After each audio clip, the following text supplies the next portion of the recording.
Welcome to physics from the earth. Last lecture में हमने about the friction discussion की, कुछ कॉन्सेप्ट क्लियर किए अबाउट द फ्रिक्शन। तो आज हम उसके रिलेटेड कुछ एग्जांपल, कुछ प्रॉब्लम सॉल्व करेंगे, जिसके बाद आप कोई भी एमसीक्यू इस टॉपिक के रिलेटेड सॉल्व कर सकते हैं। Topic is about the Zenit friction. कल हमने जो कुछ भी कॉन्सेप्ट देखे, उसके बाद हमें ये पता चला कि अगर किसी भी ऑब्जेक्ट को आपको मूव करना है तो आपको जो फोर्स अप्लाई करना है वो फोर्स लिमिटिंग फोर्स से ज़्यादा होना चाहिए, लिमिटिंग फ्रिक्शन फोर्स से ज़्यादा होना चाहिए। तो अब देखते हैं इस एग्जांपल में हमें कौन सी टर्म फाइंड करने को बताई गई है। Then first, a block of mass 1 kg, it is at rest on a rough horizontal surface having coefficient of static friction 0.2 and coefficient of kinematic friction 0.15. Find the frictional force if a horizontal force is 1 Newton, 1.96 Newton and 2.5 Newton is applied on the block. Now consider this is the block and mass of this block is 1 kg. Okay. In general condition, if there is an equilibrium, अभी equilibrium condition है, then normal force and downward mg. Okay. अभी हम इसको जो force apply करेंगे वो इस direction में होगा, then friction क्रिएट होगा इसकी opposite डायरेक्शन में। अब हम मैक्सिमम फ्रिक्शन फोर्स फाइंड करते हैं, मतलब कि लिमिट ऑफ फ्रिक्शन। सबसे पहले हमें क्या काम करना है? Then we have to find the limit of friction, maximum frictional force. हमें मैक्सिमम फ्रिक्शनल फोर्स फाइंड करना है, F max। then F max is equal to mu n, or we can say that mu s n, then mu s n mg, then n is equal to mg, then we can say that mu s mg। अब हम देखते हैं mu s की value क्या है, coefficient of static friction, then mu s is 0.2 into m 1 kg and g means 9.8 into 0.2, then F max is equal to 1.96 Newton. अब हमें पता होना चाहिए कि ये जो ऑब्जेक्ट है, ये जो ब्लॉक है, उस पर मैक्सिमम फ्रिक्शनल फोर्स है 1.96। इसका मतलब ये हुआ कि हमें जो फोर्स अप्लाई करना है और इससे ज़्यादा अप्लाई करना है या इतना अप्लाई करना है, तब जो है वो बॉडी मूव होगा। तो अब देखते हैं first condition, condition A. In this condition F is equal to 1 Newton, then we can say that F less than F maximum। तो इस केस में बॉडी जो है रिमेन स्टेशनरी, बॉडी जो है वो स्टैटिक कंडीशन में रहेगा, बॉडी मूव नहीं होगा, क्योंकि आपने जो फोर्स अप्लाई किया है वो मैक्सिमम फ्रिक्शनल फोर्स से लेस है। So in this case F is equal to F, now force is 1 Newton, so frictional force is also 1 Newton। Okay, now condition B। In condition B, there is a friction applied force is 1.96 Newton, so F is equal to F max। अब इतना force आप apply करोगे जितना कि maximum frictional force है, तो body starts to move. So in this case F is equal to F max 1.96 newton. Okay, now in third condition, अब हमें पता होना चाहिए कि हमने जो फोर्स अप्लाई किया है वो 2.5 न्यूटन है, जबकि मैक्सिमम फ्रिक्शनल फोर्स है वो ओनली 1.96 न्यूटन है। So in this case F greater than F max, then body starts to move, इस केस में बॉडी जो है वो मूव होना स्टार्ट होगा, ये ब्लॉक है वो मूव होगा। तो इस केस में हमें पता होना चाहिए कि जब बॉडी मोशन में होता है तब उस पर जो फ्रिक्शनल फोर्स होता है उसे हम काइनेटिक फ्रिक्शनल फोर्स कहते हैं। So F k is equal to mu k N, so we can say that mu k m g. So Fk is equal to mu k is given 0.15 into mass 1 into g 9.8। So इस case में जो answer आएगा वो answer होगा frictional force का, kinetic frictional force. Okay, now second question. ये जो कोई भी क्वेश्चन हम सोल्व कर रहे हैं, this is the basic concept, इसके रिलेटेड कोई भी एमसीक्यू आ सकता है एग्जाम के अंदर। तो ये जो बेसिक कॉन्सेप्ट है ये हमें क्लियर करने हैं और इसके जो रिजल्ट मिलते हैं वो भी हमें याद रखने हैं, because sometimes we have to use just result and putting the value from the given question and we will get the answer. अब इस केस में क्या है, देखो, length of a chain is capital L and coefficient of static friction is mu. Calculate the maximum length on the chain which can hang from the table without sliding। अब क्या question में हमें बताया गया है कि ये जो टेबल है उस पर एक चेन है, ये चेन है। अभी चेन जो है उसका कुछ हिस्सा यहाँ पर some part of chain is hanging like this। अभी क्या होता है कि अगर ये जो हिस्सा है, if this part is continuously increasing, then whole chain going downward। अभी हमें क्या करना है कि ये जो है इक्विलिब्रियम में रहना चाहिए। इसका मतलब कि सपोज कि y जितनी लेंथ है जो चेन की टोटल लेंथ l है, अब उसमें से हम कंसिडर करते हैं कि ये जो हिस्सा है इसकी लेंथ है y, इतना हिस्सा जो है वो हैंगिंग लाइक दिस। अभी इतना हिस्सा है उसका, इसकी जो लेंथ है वो y है, देन रिमेनिंग लेंथ क्या होगी, total length minus y, l minus y। तो अब हमें पता करना है कि ये जो है y लेंथ, जो if this length is hanging, this chain is hanging, then what is the value of y? तो हमें फाइंड करनी है y की value. Then how it is possible? Then first you have to remember friction is acting only this part which is connected with the table. Other part is hanging in air. There is no friction. तो हमें याद रखना है कि friction सिर्फ इस part पर लगेगा, यहाँ पर फ्रिक्शन नहीं लगेगा। ओके, अब हम पता करते हैं। First we have to clear mass पर यूनिट लेंथ रिमेन्स कांस्टेंट। पहले तो हम ये डिसाइड करेंगे कि ये जो चेन है जो टेबल पर है उसका वेट है W डैश और जो हैंगिंग पार्ट है उसका वेट है W। ये हमें याद रखना है। अब हम कुछ गिवन डेटा लिखेंगे। मास of chain which is on the table is m dash। ये जो चेन है यहाँ पर जिसकी लेंथ l माइनस y है तो उसका मास m डैश है एंड उसकी लेंथ जो है वो है l minus y। Mass of chain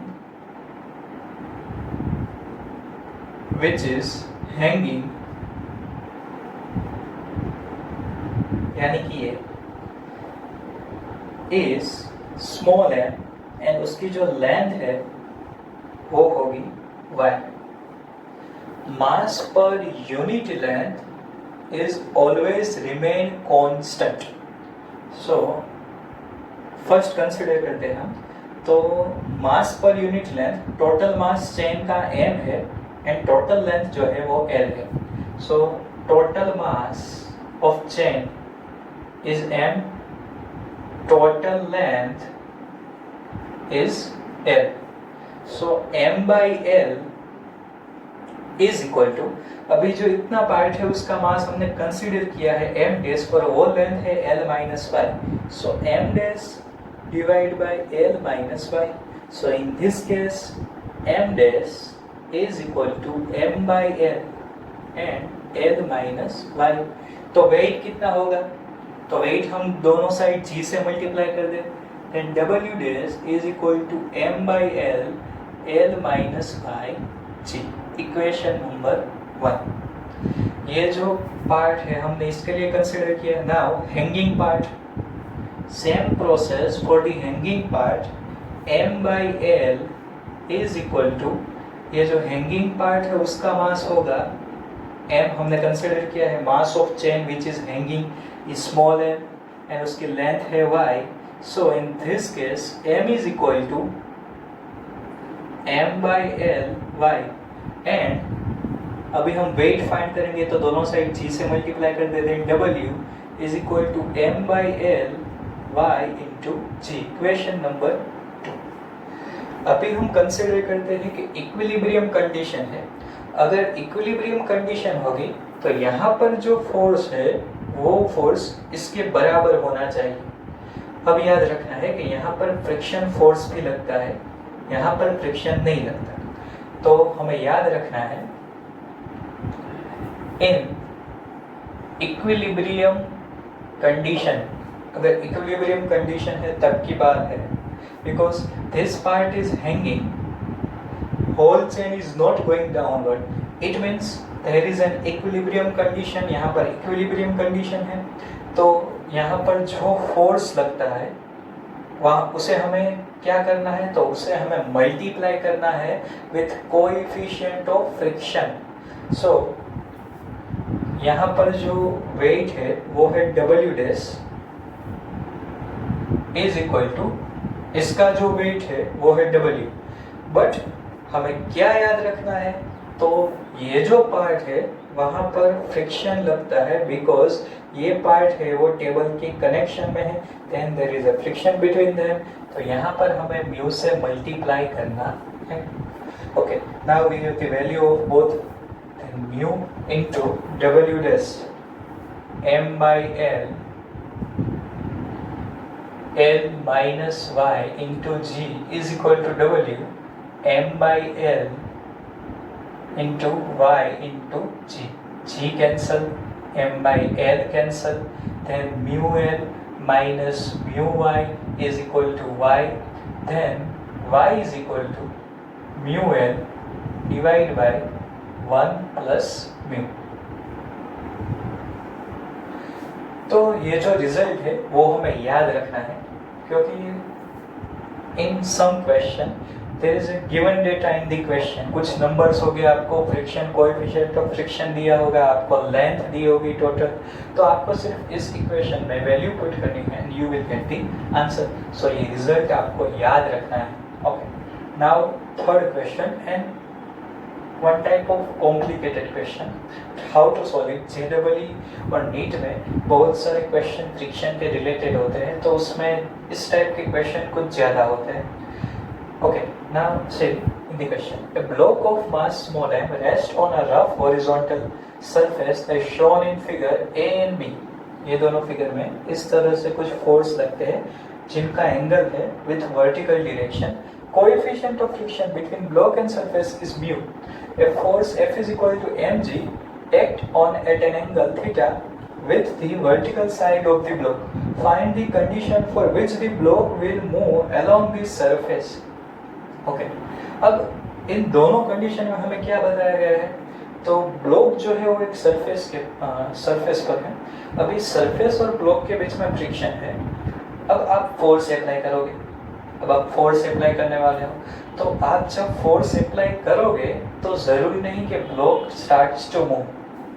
हाँ, अगर आपने जो फोर्स अप्लाई किया वो लिमिटिंग फ्रिक्शन से ज़्यादा है, लिमिटिंग फ्रिक्शन फोर्स से ज़्यादा है, तो बात बनेगी कि जो बॉडी है वो starts to move.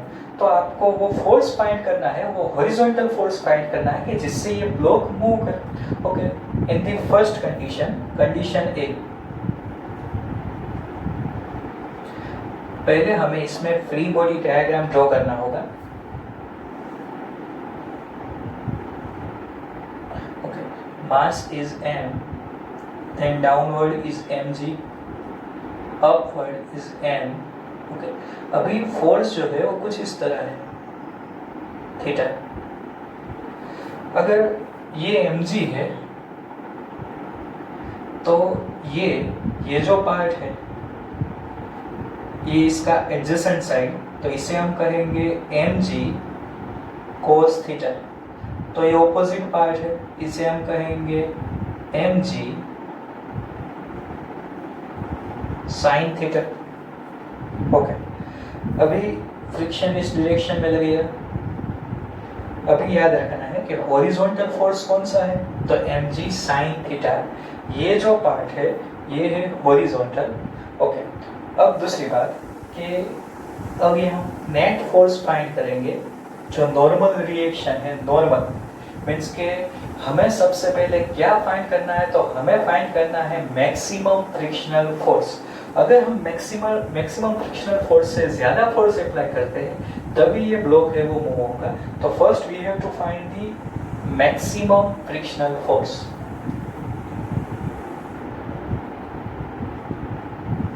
Limiting frictional force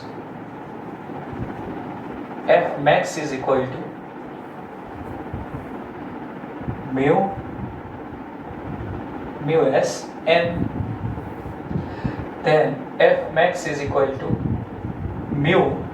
अभी हम देखना है कि n कैसे मिलेगा, तो यहाँ पर n तो ऑलरेडी है, n plus mg cos theta is equal to mg, so we can say that mu s n की जगह हम क्या लिख सकते हैं, तो जो फोर्स अप्लाई है एक तो है डाउनवर्ड है mg minus mg cos theta,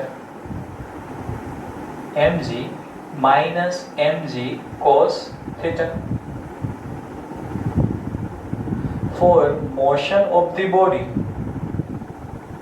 अगर हमें बॉडी को मूव करना है then what is the required condition, then applied force is greater than और इक्वल टू F मैक्सिमम और F limiting friction force.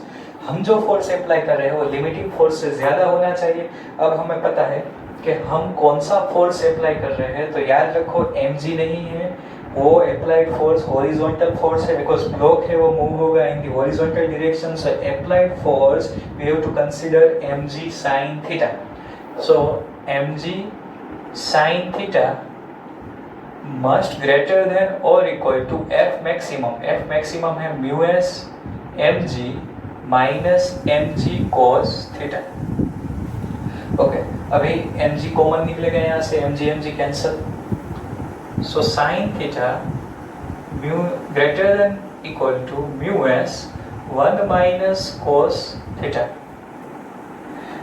sin theta means 2 sin theta by 2 cos theta by 2 greater than equal to mu s 1 minus cos theta, then 2 sin square theta by 2। ये trigonometric equation है, ये आपको clear होने चाहिए। Now 2 cancel, sin theta by 2 cancel, 1 sin theta by 2 remaining going this side, so we can say that cos theta by 2 divided by sin theta by 2, so cot theta by 2 greater than equal to mu s. This is the required condition, or we can say that mu s less than equal to cot theta by 2. अगर ये condition follow होती है तो हम कह सकते हैं कि body starts to move. Okay, now for the second block in this condition number B, अभी इसके लिए हम जो फ्री बॉडी डायग्राम ड्रॉ करेंगे,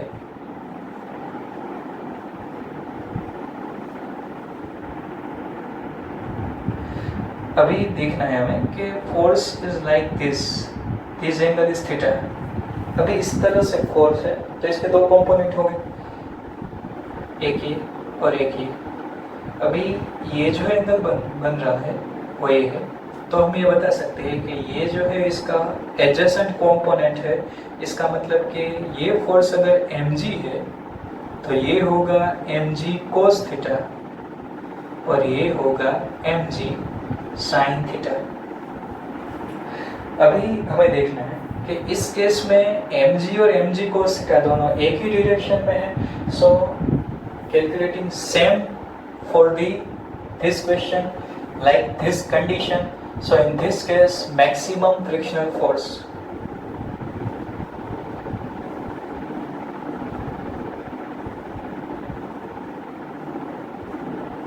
इस केस में हमें मैक्सिमम फ्रिक्शनल फोर्स है F max, वो क्या मिलेगा?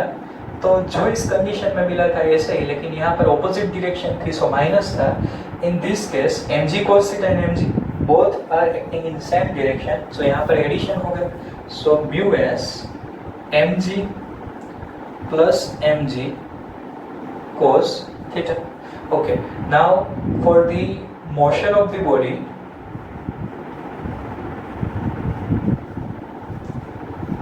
what is the required condition? The required condition is F greater than equal to F maximum. So F यहाँ पर जो है वो हमें याद रखना है कि इस केस में भी जो horizontal force है वो है mg sin theta. So mg sin theta greater than equal to F maximum। अभी F maximum हमारे पास ऑलरेडी है, mu s mg plus mg cos theta. अभी mg कॉमन निकलेगा, कैंसिल हो जाएगा। So sin theta greater than equal to mu s 1 plus cos theta. Again sin theta is equal to, यहाँ पर जो sin theta 2 sin theta by 2 cos theta by 2 greater than equal to mu s 2, अभी 1 plus cos theta है तो इसका equation होगा 2 cos square theta by 2। याद रखना है 1 माइनस कोस थीटा तो 2 sine square theta by 2, 1 plus cos theta तो 2 cos square theta by 2, 2 cancel, एक cos theta by 2 cancel. So sine theta by 2 divide by cos theta by 2। So in this case tan theta by 2 greater than equal to mu s. This is required condition in the second case. So this is the complicated question but you can solve easily by this method. So आपको ये जो concept है वो clear करने हैं। जो tough question थे वो मैंने आपको यहाँ पर करा दिए। अब जो है मैं जो गूगल क्लासरूम है तो उसके अंदर मैं उसके कुछ असाइनमेंट रखूँगा जो आपको सॉल्व करने हैं। So join Google classroom. Okay, now you have to revise this concept. Next lecture में हम लिमिटिंग फ्रिक्शन के कुछ कॉन्सेप्ट सीखेंगे। So please revise this concept and Google classroom join करें और गूगल क्लासरूम के अंदर आपको इसके असाइनमेंट मिलेंगे। So thanks.